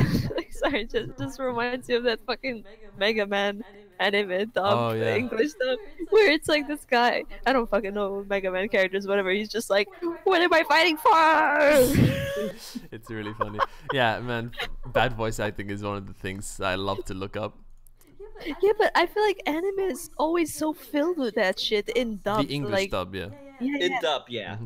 Yeah, like, oh man, I've seen, like, Tommy, do you know the classic one where it's like some anime? Actually, this is not even an English dub, it's in Japanese, but it's just, the character is English, I guess, and it's just this massive black dude, you know, he looks super tough and gangster, but then he's voiced by the whitest fucking guy who has like no emotion, and he's basically like, what are you looking at, motherfucker? It's so like, bad. It's so bad, dude. That sounds like half the German dubs, because we like in Germany we don't have I don't know we have like a very minor majority of black people in Germany. So like most of the black people that are being voiced in English movies, they just have like a white voice. It's just It's really Yeah, weird. but this guy, not only he sounded super white, but just no fucking acting Yeah, we're not skill saying that they should whatsoever. sound black, by the way. Like, they can sound like people, but it's just such an unfitting voice. Yeah, like it was like a wimpy ass. Like yeah, he looked like yeah. super tough guy. Like if you search right now, fucking, bad anime voice black guy, I'm sure you found it. Yeah. But this wasn't a dub, like because the other guy, the other character speaks in Japanese and he's acted normally and good. It's just this character because I guess the Japanese guy is in America or whatever. Yeah, the black guy speaks in English, but they got like it's like the Japanese guys couldn't find a good English voice actor, so they just got some random ass dude like here voice this character because he speaks English, and it's just so bad, To like reference, sorry, I keep going back to Yakuza, but like, it's like my reference game for this shit. So I looked up the voice actors for Yakuza because I had English subtitles. It's just this dude in Japanese. First off, the voice acting I couldn't understand shit. Holy shit, maybe the best voice acting I've ever seen or heard. Right. It's like incredible. So I like looked up some stuff recently, and I was like, these voices fit the characters so well. And I googled it, and they literally are the characters. Oh, like, they model them? Those like they model them after the people, After and the they look actor. like so realistic. Yeah, That's it's funny. like it was so weird to like have this like Yakuza mafiosi type of dude. Really like badass, and then he's like, oh, he's nice and friendly now. That's funny. What else have I seen that in? I'm trying to think. I think it was Kingdom Mass Come. Effect. Yeah, Mass Effect. I'm just trying to think of like seeing the character, but out of character. Fucking 47, Agent 47. He's also not modeled after. I don't know. Yeah, but He was a really he's nice a guy, bald though. guy. Yeah. And it's just funny to hear his voice talking. Oh yeah, it's so fun to work on these games. Yeah. It's it's so. Yeah. Just I'll do one more. Sure. One other game I've or like one. Let's just call it like a genre. We talked about the Obsidian games earlier. Yeah. And I played KOTOR 2. The first one wasn't made by Obsidian, Stands and for Star Wars Knights of the Old Republic. Knights of exactly. Mm-hmm. And the first I played the first one. I don't know, maybe a year ago. Obsidian made it? The first one was by I don't remember. Wasn't one of them BioWare? The second, was it Bio? No, I think the first one might have. Wait, I'll Google that up right now. KOTOR 2. It's a MMORPG set in the Star Wars universe, by the way. Pretty old. No, it's not an MMO. It's not an MMO. Oh, what am I thinking of then? I'm thinking of the MMO that's by BioWare. Not the Old Republic. That's a different game. It's really confusing. Okay. The Old Republic, not the Knights though of the Old Republic. Just everyone else. The first one was BioWare. The first KOTOR, Knights of the Old Republic, the first KOTOR BioWare. was BioWare, yeah. And then the second one, I'm 90% sure was Obsidian. Okay. Yeah, Obsidian. The first one was BioWare. The second one, Obsidian. All right, there you go. And the first one I don't even want to talk about it too much, but like it was a pretty good game. It was a pretty decent game. And then the second one was just the same, but like with more stuff. And oh my god, I have not played the game like that. Like I've played it so many years ago. I've played it when it came out, I believe, which was like 2004, 5, something like that. So it's been a while. And then I recently replayed it, and damn, it's like playing through a really, really good movie. And I feel like I don't really play too many games where you have like actual choices, but I hear that so much that the choices don't really mean anything. In that game, I had I want to replay it again soon because I played on the light side, and there's some choices where I was like, how are you ever gonna how is that ever gonna not impact the game in a super major way? Right. Yeah, like I can't even describe it without spoiling anything. But like, if you let's just say if the bad guy, if like one of your choices at the end would be to join the bad guy, how would that change anything? I don't know. Because in one playthrough you can like support the bad guys and then be against the bad guys because you're on the light side and stuff like that. But yeah, that game I'm a lot more gives you interested like a lot of choice. now that I know it's not an MMO. I was confusing it with Old Republic, I guess. No, you would think from an outside perspective, it kind of looks like an MMO, But have you ever played like Baldur's Gate or? No, I haven't, but I get it. I get it. It's like really old school RPG, kind of like yeah, an you MMO, but have not. like no. You have like a group, and Oh, you get like that. certain. Yeah, you have like a group of people. You get at maximum 3. So you gotta pick like your group together, and you can pick like you can pick different traits. Like you can go very combat focused, and then have your team partners do other stuff. Like you have skills like computer use, where you can hack computers all over the place and do some crazy shit.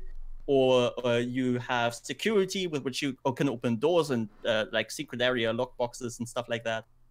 And yeah, you can like you can also just do it all yourself, and then have your partners like fight it. Okay. And yeah, I really like. I had so much fun with that game. Just I don't know. It sounds weird because I love using the dark side. The dark side shit is like so much cooler. You get like all of the cool force powers, like the shit Palpatine does with the lightning and stuff. Yeah. So like I was like that light Jedi that was like, I am fair and righteous to everybody, and I'm not trying to harm anyone. And then like the next second, I walk into like this base and there's like 50 people and just force lightning everything. Can you save anytime you want in that? Yes, you can. You kind of have to too, because so that's there's like a some thing. fights that are really difficult. Okay. Yeah. Because like I like games like I play Fallout a lot, like or Elder Scrolls or whatever, and I play as a good guy usually on my first playthrough. But I like to just sometimes have a bit of that evil guy fun. Like, let me just save, shoot this guy in the face. Oh, look at that! Oh, I shoot my mini nuke. Look at them all explode. Okay, now let's load back. Nothing happened, and that sounds like maybe something I would do in that as well. Just lightning the whole room and then load again. Just to let it out. I think you would really enjoy that game. It's like, it's a bit dated, and there's, oh my god, I had to install like a mod. It's added content too, but I don't know which content because it's been so long. So like the standard game is like it has those really, those like really weird things that you can't explain, but they just happen. Like if you don't limit your game to 60 frames per second, even if you have like 140 Hz monitor. If you don't limit your game to 60 frames per second, every combat the game freezes. But it doesn't freeze after it's when you're done with the combat. It just pauses the game and you can't move anymore. Okay. It's like you can look around, you can like move the camera, everything's still working, but you just can't move. And then you have to load the game, save the game, and load the game again. Like there's shit like that all over the place, and like some stuff is just old. Yeah, when stuff is old, you have to like work around stuff like that. But yeah, but in general, if you haven't played it, fucking do it right now. It's a really, I've really heard good things. Fantastic. Yeah. You been playing anything else interesting? I went a little bit into Pillars of Eternity, but oh my god, that game would also eat your time. Yeah, you're playing all these huge like RPGs. Yeah, I really had like an itch for this kind of stuff recently because I've been waiting for Path of Exile, and that's out now too. Yeah. I'll talk about that later, like at a later date probably. Sure. But yeah, Pillars of Eternity is basically Baldur's Gate, and that came out like a couple days ago.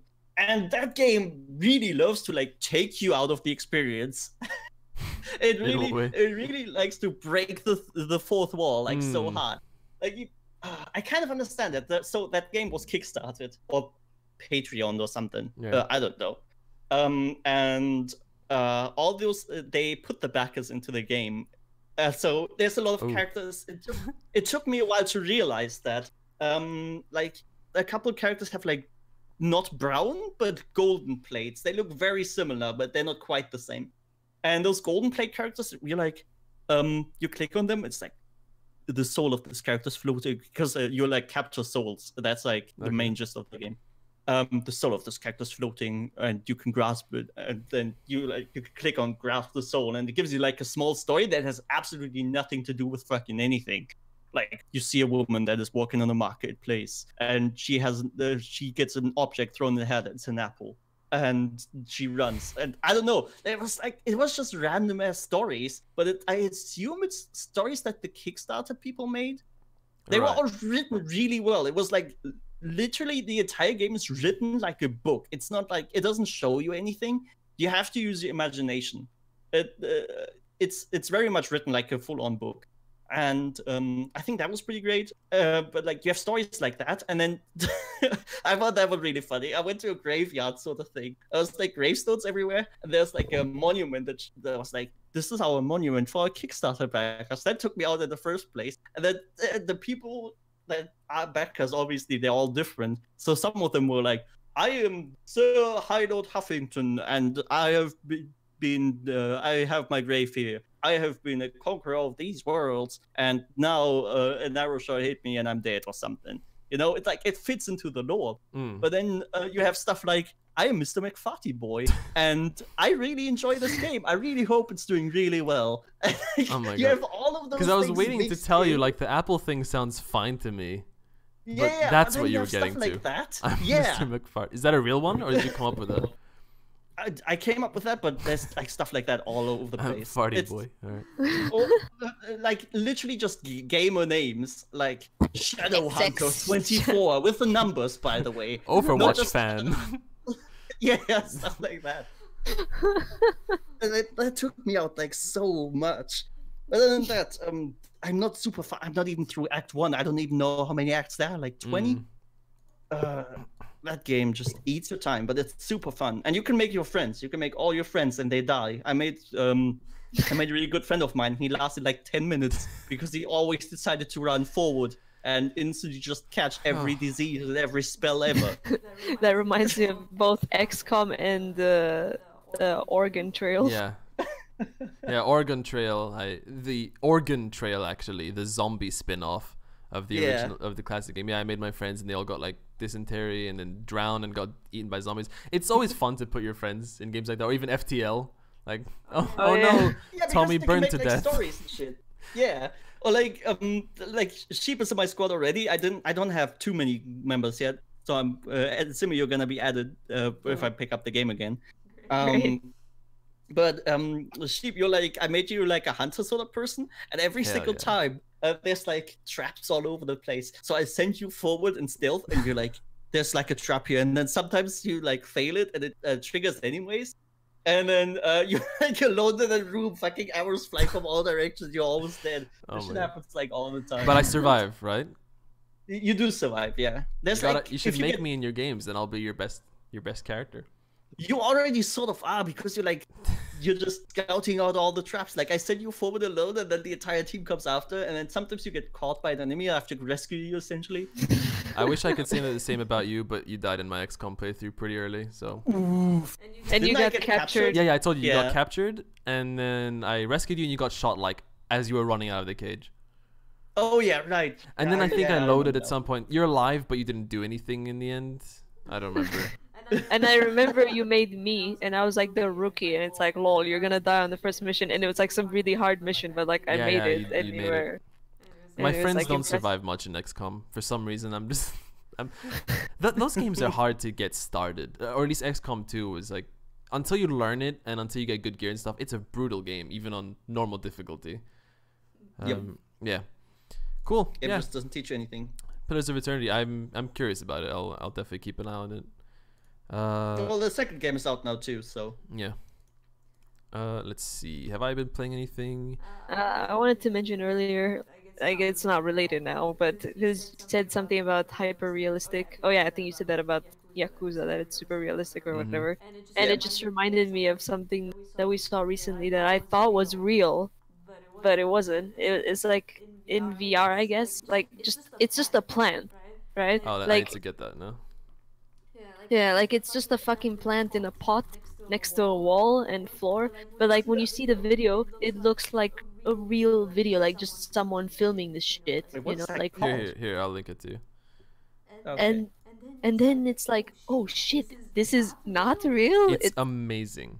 like this is the most fucking realistic thing I've seen in my life, and the way it's shaky as well, it looks even more real, like someone holding a phone or something and shaking it. It like I was like, why is there a video of a plant, you know? It Oh, looks, man, yeah, look it at looks that. real. It looks real. That's amazing. Like It looks that- very real, yeah. that's so like, whoa, you know, holy shit, like it's cool, but it also scares me because now people have technology to like make fake shit, you know, and trick people, you know. I mean, I was already thinking that when they made that technology where they put people's faces on other people's faces and make them look like they're saying something that Yeah. they're not saying or doing something that they're not doing. And I it's like, mean, if you find that scary, think about like a few technologies fucking scary, dude. Imagine like 50 years into the future, we'll have face recognition technology like advanced so much that you can literally just like you can make drones that just fly around and kill people with face recognition. Like that shit's fucking scary, dude. yeah, that's pretty fucked up. That will happen in 50 years. Well, probably even earlier. It's crazy. Okay, but you know that in like a few years we're gonna already be on Mars with people, supposedly. Like Maybe. we have the everything ready that by I don't know, like by 2023 or something like that, we're gonna be on Mars with people, with humans on Mars, and that's exciting. Yeah, man, that is exciting. I like that we just wanna skipped watch the that. moon. Who cares about the moon? Because the moon is not a fucking planet. Like, what the fuck do you do on the moon? You can't colonize the moon. Yeah, and But Mars, What do you do with the Mars? you do. They have a fucking thing that produces oxygen, and they're gonna put it. They want to terraform Well, Mars. yeah, They're it gonna. makes sense. it's just if Yeah, they but- can reach Mars, it's bigger, and also I think there was signs of life and water and stuff like Yeah, that. dude. There's ice Yeah, there's under ice. the dirt. Yeah. Yeah. Maybe I've played too much fucking what's it called?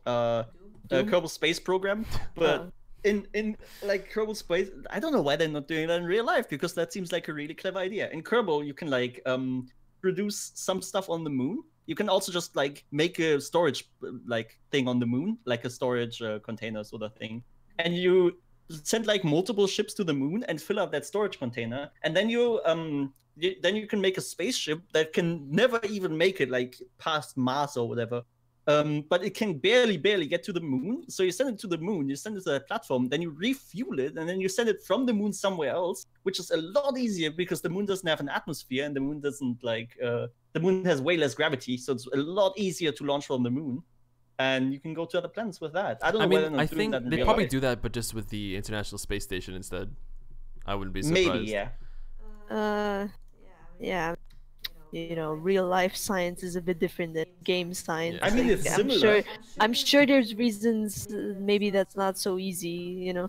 Because maybe think of it this way, like the way Mars gets aligned with us and shit, and the way moon, like the moon spins around us constantly, and it's like you have to wait for the right time the moon is in the right place so that it's not you don't go like behind the planet, so to It's not speak. that So that's difficult. so it's like on the way to Mars, and I don't know. It's It's not that difficult, honestly. Like you say like, oh yeah, it's just not a that video difficult. game. But yeah, I go to the moon all the time.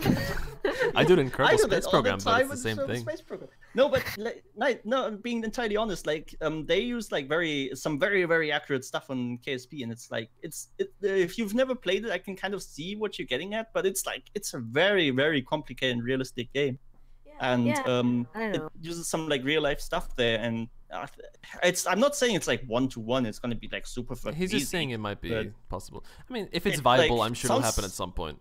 Probably. it sounds like an intelligent thing to do, but if you can just get to the Mars without doing a stop, I think well, I go think you.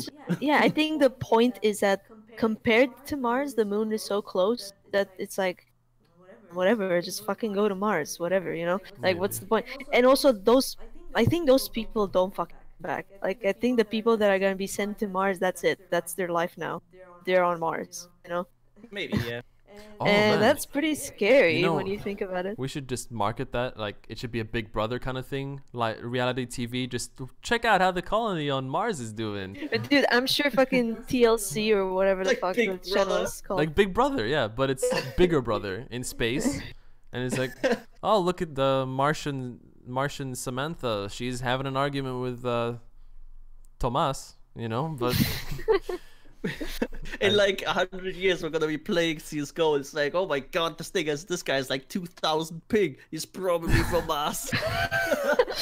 Well, I would assume that if, first of all, 2,000 years is way too much. I think we're gonna be there in like maybe 300 years. I'm calling it that. I mean, we're not gonna be around to see it, but I think in 300 years we're gonna fucking play CS 10, whatever. A lot faster, I think, but yeah. Yeah. Yeah, maybe even faster. But maybe they'll put these fucking tiny satellites around, like, on the way between Mars and Earth that will give better internet to both sides, you know, so that you don't have 2,000 ping from Mars to Earth. I mean, technology goes Fiber on optic. crazy fast now. Yeah. Yeah, dude, it's like when I think about this shit, I get so excited. It's like, holy shit, we're gonna have, like, when I saw the first time the photos from Mars, I was like, I mean, first of all, I was like, okay, maybe these could be fake, but if they're not, holy shit, I'm looking at a photo from another planet. That's fucking amazing, you know? Yeah, that is. It absolutely is. And like I think all of that stuff is gonna happen so much faster now, especially with like all the other countries catching up. Like I'm look back into like the 80s when computers started and stuff. We like went so far in the past 40 years. And then computers started way earlier than 80s, but yeah, go on. well, yeah, but they really took off in the 80s. I'll just say that. And then like back then, look at like how the world looked like. We had like our first world countries, and that was it. That nobody else really researched anything in computer technology. And now even fucking Africa is starting to catch up with technology. And like the South American states, they're all like a lot more developed than they were like 30, 40 years ago. So we're gonna have a lot more people being able to research stuff like that. It's like crazy. Yeah. Oof, this has become now the science podcast. We're on the science podcast. Science and technology, and next time we're gonna live stream from Mars. One day it'll happen. One day we'll live stream from Mars. Oh, yeah, that's all I want to say. Just technology. Oh, I heard that like a while ago, because I heard that somewhere else. I'm not sure where, but you know how we like have like flat earthers now, and people are like, oh my god, the earth is flat, and it's like so stupid. I'm telling you, in like 200, 300 years, when like we have several generations that have already been on Mars and never been to Earth, they're gonna deny that we've been from Earth. Yeah, absolutely. People will say Earth is not real, you know? Yeah, there's like people, I don't know, like this flat Earth thing is such a fad, dude. Alright, let's not get into this, guys. Fucking hell. It's a flat fad. Like, because it started so out of nowhere. Like, someone popular just said it. No, it's been there for a long time. Are you sure? Very long, yes. The internet really amplified the internet amplified it recently, like a lot, but it's been there for a while. But I mean, I know people in ancient times thought that shit, but like, you know, that's ancient time. No, the conspiracies I want to talk about is like flat CSGOs. I don't know, but I'm just. It's epic. These are called CDs. Is Epic gonna destroy Steam for all time? Yes. Steam is already dead. Steam is dead already. I'm calling it right now. Tomorrow, Steam won't be. No more players. It's dead. Yep. Nobody. I mean, yeah, I've actually already kind of talked about everything I played recently. Can't think of anything. Artifact, but Rage kind of we explained how the game worked last time. I enjoyed it. That's my verdict. My verdict. I guess I'll just add that there are quite a few ways to play the game without having to spend extra money. Like you can just play draft modes and stuff, or even with set packs for free of cards that you don't own. And I'm enjoying that. So I think it's a cool game. I think it's a really original and fun game. But yeah, I mean, I'm not too deep into the microtransactions, so I can't fully comment on that. But I'm enjoying it. And yeah, that's kind of it. Oh, I also played Iris Fall. A small indie game with an interesting aesthetic. I did a sheepish look at it on it recently if you want to check out my channel. But it's fun, simple puzzle game. But yeah, that's about all I've played. Tommy, you have anything else you want to add, or? If Simi doesn't have anything, I'd have another thing. But Simi, what have you played? Oh, I played Monster Hunter almost every day. Yeah, we talked about that. I've seen that. Like, I look into my Discord, it's like, Simina-Cindy has been playing Monster Hunter for 11 hours. Yeah, I mean, because right now there's some fucking event shit that I can only play when I'm a certain level, so I'm like, fuck, I need to get to that level so I can play that event because I want the fucking outfit. Like, I don't know other people, but to me Monster Hunter is like a fashion game, okay? Like, it's like I need to get all the coolest fucking clothes, and that's it. You know, like you kill the monsters to get the clothes. That's the fucking I game. kind of you played know? it like that too. Like I just wanna look cool, and I wanna see all the new monsters, kill them once, and alright, cool. But it's such a good game. All right, anyway, I don't think you've been playing anything else, right, Timmy? Nothing new anyway. Like Yeah. yeah. Well, if you Tom? want to, because it's very recent, I can talk a little bit about PoE if we have the time. Didn't we talk about PoE last week? Just a tiny bit, but the new expansion now launched, go and there's for- like a lot sure. of stuff changed. Yeah. So, PoE has Path what of now? Exile. Path of Exile. Right. It's like I don't know if you've ever played Diablo. We talked a little bit about it, but yeah, essentially they launched a new league and everybody started from scratch. And it's because I've never played at the start of the league. Things are like a lot different. Certain items are really expensive, and everybody's like kind of new. And oh my god, they added so much garbage. I can't even explain it. When you're new to the game, you're gonna now, like, it was bad before, but now you're gonna absolutely get overwhelmed by the amount of stuff you have to do. Like, usually you just, like, the base game is just you go through like chapter and chapter, and you just basically just do basic missions. Like, kill this guy, come back, collect this thing, come back to town, and then you go into this area, and also like always shows you where to go. But they spice it up now with so much random stuff. Like, you have areas that are that have like random beasts that you can collect Pokemon style, and then you can use those beasts to sacrifice them by combat on an altar to create very certain items. That thing caught me off guard so much, and was really, really exciting. That's like maybe one of the best, coolest game mechanics I had in a long time. So there's like random people you come across, and they give you like missions, and they brought back a mechanic that they didn't have in the last league, but like several leagues before. Apparently they rotate stuff in and out, and you sort of have like a pyramid, and it doesn't really tell you much. It's like, there's this pyramid. Here's a couple icons of things you have to do. Like, there's a boss that upgrades that room, and there's a thing that changes the room, a boss that changes the room if you kill him. There's several doors, and you have 8 seconds or like 10. What the fuck is going on? So like, you go in there, and instantly the timer is just like, you have to make a plan before you go in. But instantly the timer's just ticking out 10, 9, and then like when you kill stuff, the timer goes back up. But it's like, it's super, super close. So you basically go back in time and you prepare that room for when you eventually go into the entire pyramid. So you have that room ready, and you need to connect it to other rooms. So you have to like build your path from the bottom of the pyramid to the top to beat the end boss, and you can unlock bonus rooms that give you like better loot and stuff like that. And you have to do all of that in like a really, really, really short time frame. Like, it drops you in, and you're in fucking chaos mode, just trying to kill everything, trying to find the boss, trying to find the item, trying to unlock the door, trying to find the second item, trying to unlock the second door, and you're done. And like, it was super, super compressed, stuff like that. You have this like in the middle of everything. Then you have like a mine where you collect. It's called sulfite. It's basically sulfur, sort of, to power a minecart to go into an infinite tunnel, essentially. And you go as far as you can, and you keep getting loot from that. You can go into different rooms. Basically, like go into places that you want with loot that you want. You can play whatever the hell you want in all of those things. Essentially, you can like customize it to a huge degree. There is like a completely new system that they added, where like you get across certain different. It's like a bit difficult to explain, but essentially, there's different divisions of people, and they all intercept you in some way. Like, some people have like a fortress in the middle of your map, or some people just randomly attack you, and then you can kill them. And you have this like huge board of like 20 members of the so-called syndicate, and you can like you can kill them. They're the immortal syndicate, so they just revive, and they're like stronger after. A little bit like Shadow of War or Shadow of Mordor. Yeah.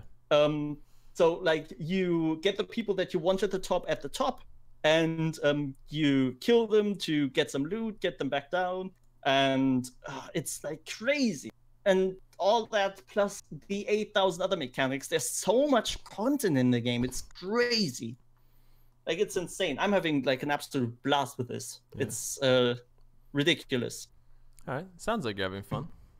When you Yeah, said it's- sulfur earlier, I Yes. heard it as sofa, and I was like, "What fucking No, mind?" it's called has sulfite. Yeah. It's what's called. Yeah. What? What? Nothing. Is that like a joke I don't get? No. If you watch the stream, maybe you'll get it at some point. Oh, okay. Okay, man. Yeah. Oh, okay, I It can sounds see like a it. pretty. Sounds like a pretty in-depth. It gets better. Sounds pretty in-depth. All right. Well. I still want to try that game at some point, but just there's so many games to play at the moment. And yeah, it's just overwhelming. Still playing Hitman. Fucking first world problems over here. Oh, there's just so many games. games. Yeah, it's true. It's true though. I hear a lot of Video people games saying are it. so A lot of good. stuff is coming out now. Yeah. Dude, I'm It's totally Christmas. fine with that. Like, I'd rather have too many choices than too little. Yeah, of Yeah. course. I'm totally happy with it. Like, there's always something. Although sometimes I beat a game and I'm like, oh, what do I do now? Even though I've been saying all week that I have so many games to play. Yeah. We'll have all the time in the world in January because that's when, or like January, February, and March, because that's when all the games have already come out and nothing new Games is gonna come out release. in like February, March, it'll start again. Yeah. Yeah. But like January, you have an entire January. Yeah. to- Well, if there's nothing else, guys, I think we'll end the episode here. Let me try to play the music live. Ooh, this is gonna be. Ooh, there it is. All right. Thanks for watching, guys. I hope that it was a relatively successful episode live. Tell me if there's any feedback. I especially would appreciate the feedback this time because I don't do live stuff often at all. So if there's anything that you want me to change, let me know. Next week we'll probably have a fourth person again, although I know you probably enjoyed not that one, that one.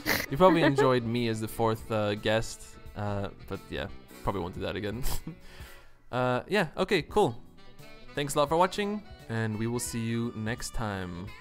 Bye bye. I don't know what to do now though. Bye bye. Let's just remove this.